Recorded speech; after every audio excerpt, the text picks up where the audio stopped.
there was no thunder the day they left her. No ominous sky.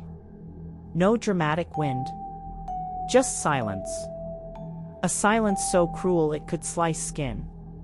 Ada sat at the edge of the cracked bamboo mat, her legs curled under her the way she'd been taught not to. Her left leg trembled when she walked. Her left hand barely obeyed commands. Her mouth drooped slightly on one side. She knew this because she'd caught her reflection once in a bowl of water, before her mother slapped it away and hissed, "Stop looking at yourself like you're normal." She was born broken, they said. A curse. A punishment. A sin reborn in a child's body. From the moment Ada could understand shame, she wore it like skin. She wasn't allowed outside when visitors came. During festivals, she was locked inside the cooking hut. Her cousins would return sweaty and joyful, boasting of masquerades and roasted meat, their faces painted, their joy loud. She would sit in the dark, listening to drums that sounded like a world that did not want her. She stopped crying after a while. It didn't change anything. Her mother, Ebra, used to hold her, before the neighbors started whispering. "You still carry that child on your back? She's already 6. If she can't walk properly, leave her for God." And so Ebra started flinching every time Ada called her name. She wasn't allowed near the church anymore either. The last time they took her to service, a woman in a white scarf pulled Ebra aside and said loud enough for others to hear, "Madam, you know they fear God? You go carry this kind child into his holy house? Spiritually, it's risky." After that, she was forbidden from stepping onto church grounds. Even the Sunday school children said she was the reason it rained on Easter. At the village stream, other girls her age would splash water and joke about fetching for their mothers. Ada watched from behind a tree. One time she tried to join them. They moved away. One girl screamed, "She will infect us." The others laughed. She didn't even know what infect meant. But it hurt like a slap. At home, she had chores. But only the kind her mother didn't want to do, picking insects from rice, scraping soot from the back of pots with her bare hands. Every mistake earned a slap or silence, sometimes both. Her mother's silence stung more than the bruises. She was 8 years old the first time she understood what being a burden meant. And then came the day they took her to the stream. It wasn't unusual. Her uncle Chuka came by often.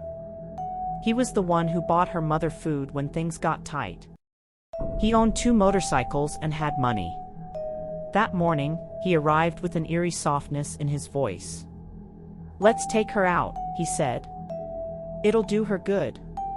Forest air will clean her spirit." Ada blinked slowly. She was already used to being spoken about like she was invisible. Her mother wrapped her in a faded wrapper and carried her on her back like when she was still small. She hadn't done that in years. "Are we going to the market?" Ada asked, her words slow but clear. "No, Ada," her mother replied, voice shaking. "We're going somewhere peaceful." They walked far, farther than they'd ever gone. Past the farms, past the cassava fields, into the thicket. The sun was fierce, but the forest was cool and quiet.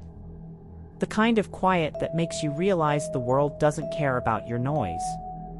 Ebra set her down beside a tree with long twisting roots. Chuka handed her a small plastic bottle of water and a piece of bread. "Wait here, Ada," her mother whispered, avoiding her eyes. "Why?" Chuka turned. "Because God wants to see you alone." They didn't wait for her reply. They turned. They walked. They never looked back. Ada sat there for hours. Maybe they were testing her. Maybe it was a punishment. Maybe they'd return and say it was a lesson, and she'd promise to be better. She even started rehearsing it in her head. "I'll stop dragging my leg. I'll walk faster. I'll talk properly. I'll be normal." By nightfall, the mosquitoes had baptized every inch of her skin. She was bleeding from the knees from crawling to find her way back. And when the sun rose, she was still alone. The second day was hunger. Her bread was gone. Her water had spilled when she tried to crawl to a nearby rustle in the leaves, thinking it was her mother. The sound was a squirrel. It looked at her and fled. She couldn't even scare animals. She was too broken even for that. By noon, she crawled out to a bush path. Her knees were raw. Her elbow had opened. A blister on her toe had popped and soaked her wrapper. A man passed by, carrying firewood. She screamed, "Uncle! Please! Please!" He stopped, looked her over from a distance like she was an animal, dirty, limping, with saliva caked at the corner of her mouth. "You again," he muttered. "I heard they carried you to the forest. So you didn't die?" Then he spat near her feet and walked on. That night it rained, and she lay soaked and shivering against a termite mound. She had never felt more human and more disposable at the same time. On the fourth day, she tried to stand. Her leg gave out. She fell flat into mud. She didn't cry. She didn't even move. She just lay there, waiting. And then came the woman. Not a mother. Not a savior. Just a woman in a faded headscarf, fetching firewood. She looked at Ada for a long time. Not with pity, but calculation. "Who left you here?" Ada opened her mouth. Nothing came out. The woman sighed. She didn't ask more questions. "Come." She didn't help her up. She turned and walked slowly, expecting Ada to follow. So Ada dragged herself forward. Through thorns. Through shame. Through the invisible weight of not being wanted. That night, she slept under the woman's shed, outside, on a woven mat with holes in it. She was given leftover Gary water and 2 spoonfuls of EBA. "You're lucky," the woman said. "I could have left you to rot." Ada whispered, "Thank you." The woman stared. "Don't thank me yet. You'll work for your stay." And she did. That same night, she was made to clean the woman's compound, barefoot, bleeding, and shaking. She fetched water, bent double, crawling. For every chore, she was reminded, "I picked you up like a stray dog. Don't forget that." No one said welcome. No one hugged her. But she was not alone. And she was not dead. Not yet. The morning after the rain, Ada woke up to the sound of a broom scratching the ground. Her fingers were still stiff. Her knees burned. Mud clung to her wrappers, now dried and caked like second skin. She had slept on a straw mat placed near the chicken coop. The woman's compound was quiet. A narrow courtyard sat between the mud kitchen and the faded main building. There were no children's toys. No flowers. Just an old bench, a broken stool, and a water pot with algae floating in it. "You're waking up late," the woman snapped, not looking up. "Please take your crooked leg and fetch water. Before you eat, you must work." Ada opened her mouth to say her leg hurt too much to walk, but the woman's eyes froze her in place. She knew that look. It was the same one her mother gave her when she asked too many questions. She dragged her leg to the water source. The container was twice her size. She spilled more than she carried. On the third trip, a group of girls passed by, balancing bowls on their heads like queens. One looked at her, then spat loudly. "Is that the child who was abandoned? She's still alive." The others laughed. She was used to the stares. But the laughter? That still sliced through her like a knife. The woman who took her in was called Mama Ife. But there was no kindness in her touch, no warmth in her name. Mama Ife made Ada sweep the compound 3 times a day, fetch water 5 times, clean the kitchen, scrub her feet, and pick out stones from bags of rice without blinking. If Ada was slow, she would get slapped. If Ada made a sound while crying, the woman would hiss, "Do you think tears cook food?" There were no new clothes. Just one wrapper and a torn blouse. There was no breakfast. Sometimes no dinner. Ada began to eat leftovers when Mama Aoife wasn't looking, bones she buried in the sand and returned to lick clean. One time she found moldy yam in the trash. She boiled it with rainwater in a rusty tin behind the hut. She nearly died that night. But she didn't. When the vomiting stopped, Mama Aoife came in, looked at her curled up in pain, and said, "If you die, don't tell God I killed you. I helped you. Remember that." Help. What a cursed word. Mama Aoife had her own plan. She began to bring Ada out when church women came by. "She's suffering, but I took her like my own. God will bless me." They gave Mama Aoife money. Rice. Wrappers. Once, even a mattress. Ada never touched any of them. Once, a woman in long braids bent down and touched Ada's cheek. "God saved you, my child. Look what your second mother has done for you." Ada looked up. Mama Aoife smiled sweetly. But that night, she made Ada sleep outside because she forgot to stir the soup. One Sunday, a man with a camera came. He wore a bright shirt and spoke English too fast. He took pictures of Ada, asked her to smile. She didn't. "Smile a little," he coaxed. "Don't you want to help your second mother?" She tried. They snapped the photo and gave Mama Aoife 20,000 naira. That week, Ada got to eat meat for the first time in months. But it was just that 1 week. After that, she was invisible again.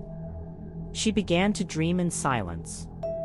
She dreamed of food that wasn't begged for.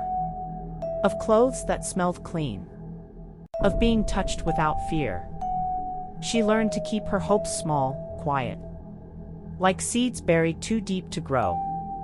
But something changed the day she overheard Mama Aoife talking on the phone. "She's growing too fast. Her face doesn't even look pitiful anymore. I'll take her to a school where they train crawling children. She'll stay there. They'll pay good money." Ada froze. She wasn't a daughter. She wasn't a human. She was currency. That night, she didn't sleep. She stared at the stars from the mat near the chicken coop. For the first time in her life, she wasn't just surviving. She was planning. And something inside her, something quiet and fierce, refused to be used again. Even broken things can burn. Even the girl they left to rot can learn how to run. Even if she has to drag herself through the fire to do it. The place Mama Aoife took her to wasn't a school. It was a house. Big. Painted white. Tall gates. 2 dogs. A gold cross on the front door. The woman who opened it wore high heels and perfume that stung.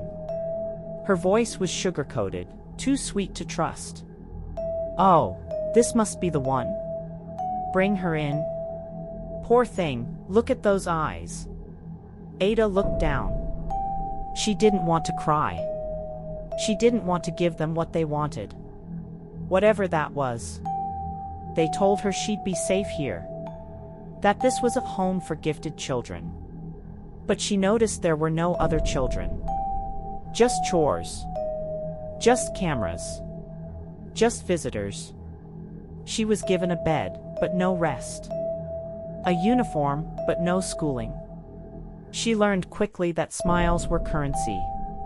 When visitors came, she had to smile, kneel, say thank you in English. If she didn't, there was no food. She smiled through hunger. Smiled through her monthly pain. Smiled while her back was scrubbed with a hard sponge till it bled. The woman, Madame Adiz, ran a charity. Or so she claimed. She used Ada's picture on posters. Rescued from the forest, they said. Abandoned by family, now loved. People sent money, bags of rice, even shoes. None of it reached Ada. She washed the madam's clothes, cleaned the madam's bathroom. Sometimes, when big donors came, she was made to kneel and cry on command. They called it acting. Ada called it survival. One night, she heard Madame Adiz whispering over the phone. "She's not disabled enough anymore. She's growing breasts. They'll stop feeling sorry for her soon." Ada hugged her knees till dawn. Sometimes church groups visited. They sang. They clapped. They laid hands on her and shouted prayers. "You're healed. You're delivered," one man screamed, his hand pressing so hard into her forehead she nearly fell. But no one stayed to ask if she had eaten, or if she had a pad. Once, she bled through her uniform during a prayer session. She tried to hide it. A woman slapped her, called her a witch, said she was trying to distract the Lord. Madame Adiz apologized to the group, made Ada kneel in front of them. "Say you're sorry," she ordered. "For what?" Ada whispered. The slap came so fast her mouth filled with blood. Ada began to disassociate. She watched herself from outside her body. The girl who smiled. The girl who cried on command. The girl who cleaned and scrubbed and bled and kneeled and still got slapped. She started counting things to stay sane. Cracks on the ceiling. Flies on the window. Footsteps on gravel. She stopped answering when people called her name. Stopped flinching. Stopped hoping. But deep inside, beneath the pain and the numbness, she carried one truth like a burning coal: she was not what they thought. She would not die here. One morning, a visitor came. A man with a quiet voice. He didn't ask her to smile. He didn't ask her to kneel. He just watched. 2 weeks later, she was called into the parlor. Madame Adiz smiled too wide. "You're going to Lagos," she said. "You'll live in a real school now. You should be grateful." She hugged Ada too tightly, whispered into her ear, "Don't say anything, or I'll find you. Remember that." Ada said nothing. She got in the car and didn't look back. But as they drove past the compound gate, she let herself feel it. Not freedom. Not yet. But something close. Something like a crack of light on the edge of a closed door. She was no longer a girl. She was a thing, a burden shuffled from house to house like a sack of rotting yam. After Mama Ife's compound, Ada had hoped things could not get worse. They did. The next woman was called Aya Basira. Her mouth dripped with sugar when strangers visited. "Ah, God gave me this poor child. I treat her like my own. Isn't she beautiful?" But once the visitors left, the mask dropped. Ada was made to hawk on the streets, ground nuts, oranges, pure water. Her limp slowed her, so she ran when she could, crawled when she couldn't. If she came back with less than expected, the cane welcomed her. One evening, as the sky blushed with sunset, a boy on a bicycle kicked over her tray of oranges. People laughed. A woman shouted, "Don't mind that one. Can't even walk properly. Why is she on the road?" Ada tried to gather the scattered fruits. Her fingers trembled. No one helped. No one ever helped. She went home empty-handed. Aya Basira poured hot palm oil on her arm that night. "Let this teach you how to hold on to something." The scar never healed properly. Rejection wasn't always loud. Sometimes it came in whispers. One day, the church announced a program for special children. The pastor asked the congregation to bring disabled or abandoned children for blessings. Ada was hopeful. She wore her cleanest clothes, still stained and threadbare. At the church door, A woman in white gloves blocked her. Not this one. She doesn't look presentable. They let other children in. She watched through the window as they were given biscuits, small Bibles, and clapped over. She stood there until the program ended. No one looked her way. Another woman took her in. This one had 3 sons. Ada became their maid. She washed their underwear. She fetched water from a well 2 streets away with a jerrycan twice her size. She cleaned the toilet with her bare hands. One day, she mistakenly broke a glass cup. The woman shouted, "You crippled devil! You want to bring curses into my home?" That night, she was beaten until she passed out. When she woke, her mouth tasted of blood and her legs couldn't move. They dropped her in front of a chemist and left. The chemist didn't treat her. He just gave her a sachet of paracetamol and told her to go. Go where? She wandered to the market. For 2 days, she slept beside the fish sellers, the stench her only blanket. The women kicked her in the morning. Go! You'll drive away customers. She tried to beg. A man dropped a coin in her hand and touched her thigh. She ran. The woman who finally picked her up looked kind.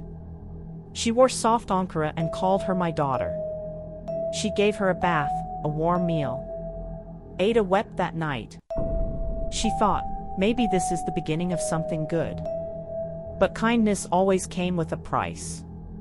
The woman made her pose with boxes of food for a camera.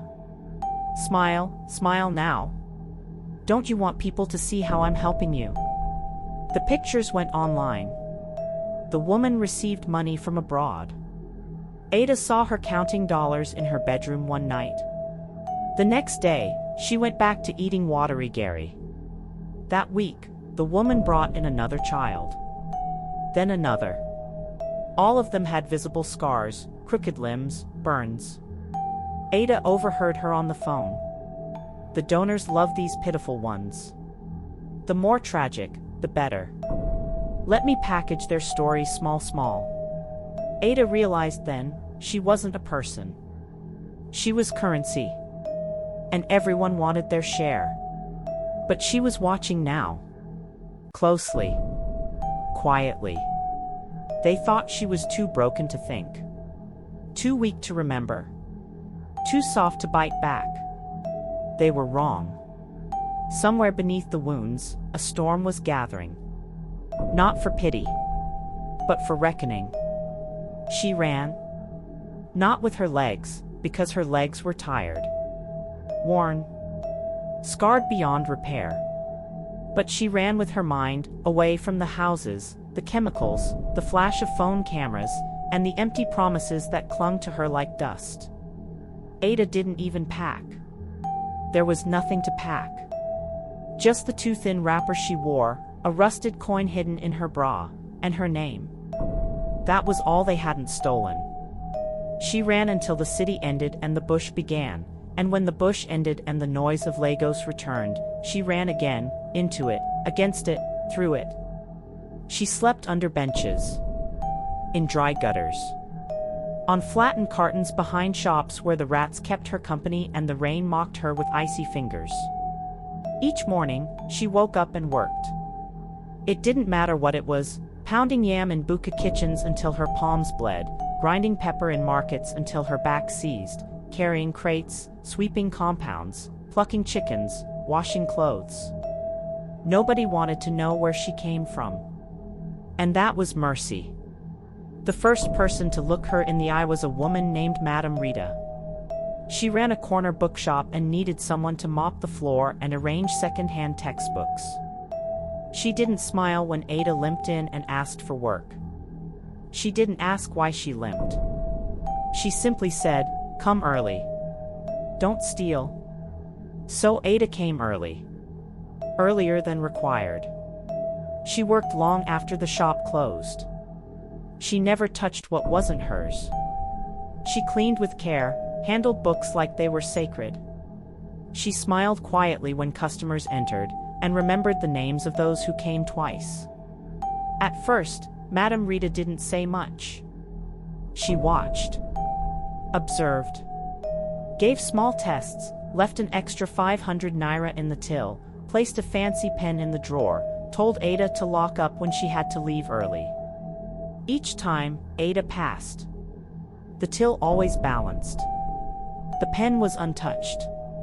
The shop was cleaner than before. Over time, Madame Rita softened. She began leaving her phone on the table, her handbag in plain sight. She let Ada write down orders. Taught her how to calculate change. Then, one quiet evening, she handed Ada a small worn notebook. "If you want to learn how this business works, start from here." It was full of handwritten notes, supplier names, margins, bestsellers by season. It was a blueprint. So Ada learned. Not just how to sell books, but how to read them. She read about women who had nothing and became queens. She read about fire and famine and fear and still standing. She read about herself, in between the lines. She asked questions. She studied receipts. She memorized titles and authors and which school bought what. One day, a customer complained about a delay in an order. Ada handled it with calm precision, offered a better book at a discount, called the supplier herself, and got the books delivered before noon. The woman returned 2 days later. She asked for Ada by name. "That girl knows her job," she told Madame Rita. More customers started saying the same. "That girl is polite, reliable, smart." Madame Rita noticed. She started leaving Ada in charge more often. Then permanently. She still paid her a modest wage, but she added small extras. A new pair of shoes. A warm coat. A small mattress so Ada didn't have to sleep on the floor. They never said they were family. But they began to move like it. Then one day, Madame Rita fell sick. Her hands trembled. Her voice cracked. Ada did everything. Managed the shop. Cooked her meals. Bathed her when she was too weak to move. Spoke gently to her at night. One evening, Madame Rita looked at her through watery eyes. "You're better than all my blood relatives." Ada didn't know what to say. She just held her hand. A few weeks later, Madame Rita began recovering. On her first day back at the shop, she handed Ada a dusty envelope. A man came looking for someone to help him clean his old office. "I told him about you. Go if you want." The building was cracked and hot. The man was grumpy. He barely looked at her. "Just sweep. Don't touch anything important." So Ada swept. Cleaned. Then noticed the files were a mess, dates mixed up, invoices lost. She stayed an hour later to fix them. The man didn't say thank you. But he noticed. He asked her to come back the next day. And the next. Weeks passed. He gave her a small desk in the corner. Let her answer calls. Handle paperwork. She was still paid little. But she learned everything. How logistics worked. How to negotiate deliveries. How to manage inventory. When his secretary left, he didn't hire another. He gave the role to Ada. She worked quietly, with efficiency that stunned suppliers and impressed clients. They started requesting her by name. One even said, "That girl saved our contract." He began calling her his right hand. When he died suddenly of a heart attack, the lawyer called Ada. The man had left her in charge. Not just of the office. Of the business. He had no children. He had left her everything. Ada was 22. She did not cry. She expanded the company. Rebranded it. Created new arms of business. One focused on employment for street kids. Another on housing women recovering from abuse. Another on logistics. She did it all quietly. Without interviews. Without cameras. No smiling photo ops. By the time she was 27, she had 4 registered companies. Dozens of staff. Offices in 3 states. Her face was still unknown to many. But her paychecks fed hundreds. One Thursday morning, her assistant buzzed. "Ma, there's someone here about the cleaning position. Send them in." The woman who walked in had a crooked wig and cracked heels. It was Aya Basira. For a brief, breathless second, Ada felt the ghost of hot oil on her back, the sting, the sizzle, the searing betrayal. Her skin did not burn anymore, but her memory did. She steadied her breath. The woman before her had no idea. She didn't recognize her. She called her ma 3 times. Ada asked, "Why are you looking for work?" "My shop burned. My husband died." "Things are hard," she said, eyes down. Ada nodded slowly. "You'll report to the cleaning supervisor," she said. "Minimum wage. No lateness allowed." "Thank you, Ma." "God bless you, Ma." She signed the contract with shaking hands. As she left, Ada whispered, just loud enough, "Try not to spill the oranges this time." The woman froze. Turned. But Ada was already signing the next file. Another knock. "Someone here about accounting." It was the pastor from the church. He didn't recognize her either. And so it began. They started whispering her name before they even knew it was her. It began with a news story. A radio host mentioned a logistics company that had employed over 200 street children in just 6 months. "She doesn't take interviews," the host said. "She doesn't even let them publish her picture. But people call her the quiet millionaire." In the market stalls, in the queues at BRT bus stops, in churches and under bridges, people began to wonder.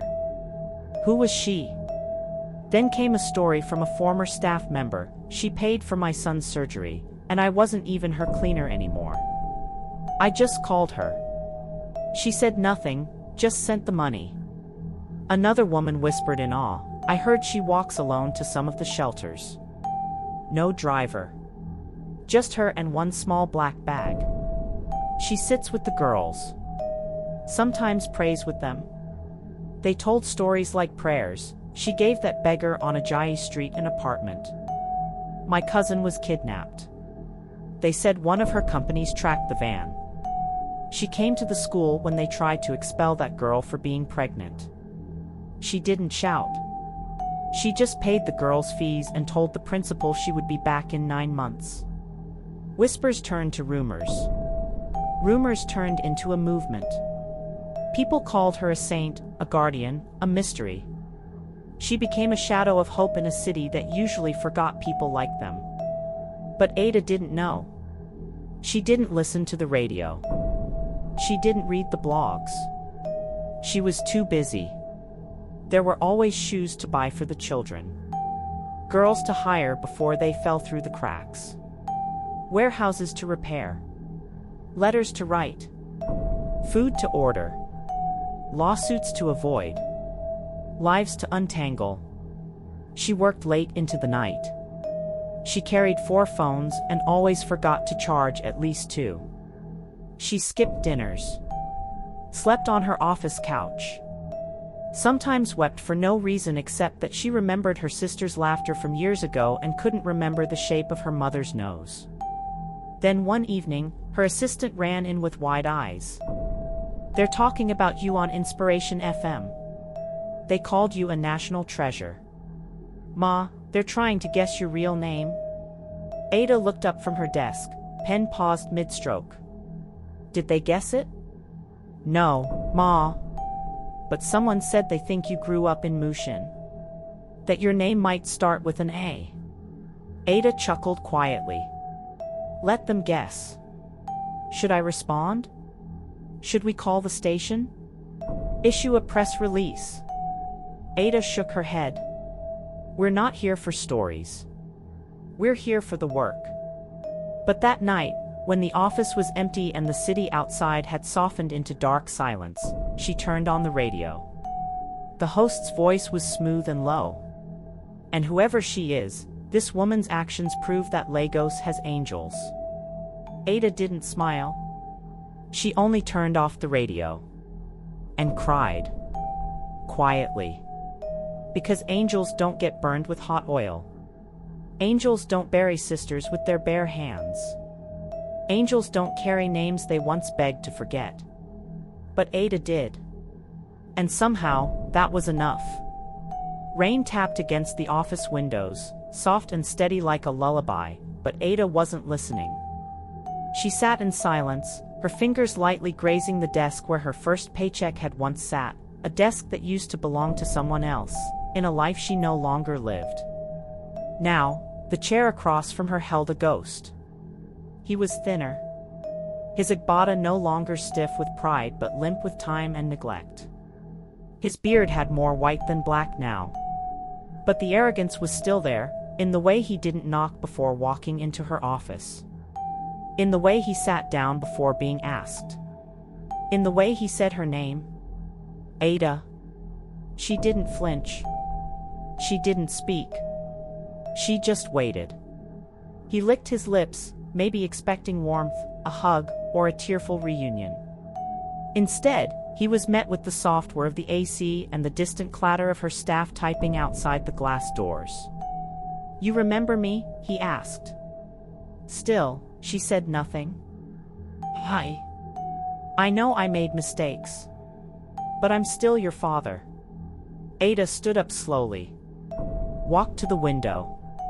Watched the rain blur the skyline. "You told Mama to throw me away," she said, softly. "You said I wasn't whole. You said I was cursed." His eyes faltered. He tried to speak, but she raised a hand. "You told her that my legs would bring shame to your family. That no man would marry a daughter who couldn't dance. You let them leave me in that forest. Like trash." She turned around. Her face was unreadable. "I'm sorry," he said, his voice cracking. "No," she replied. "You're not. You're hungry." His eyes widened. She gestured to his worn shoes, his faded clothing, his trembling hands. "You didn't come here for me. You came because you heard a name on the radio.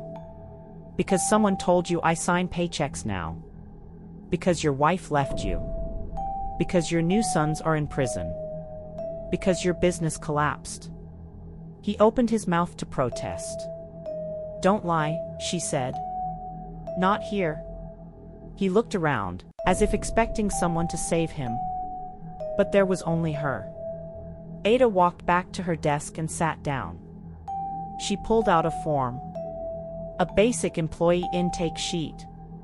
"You want help? Fill this. You'll join the cleaning crew.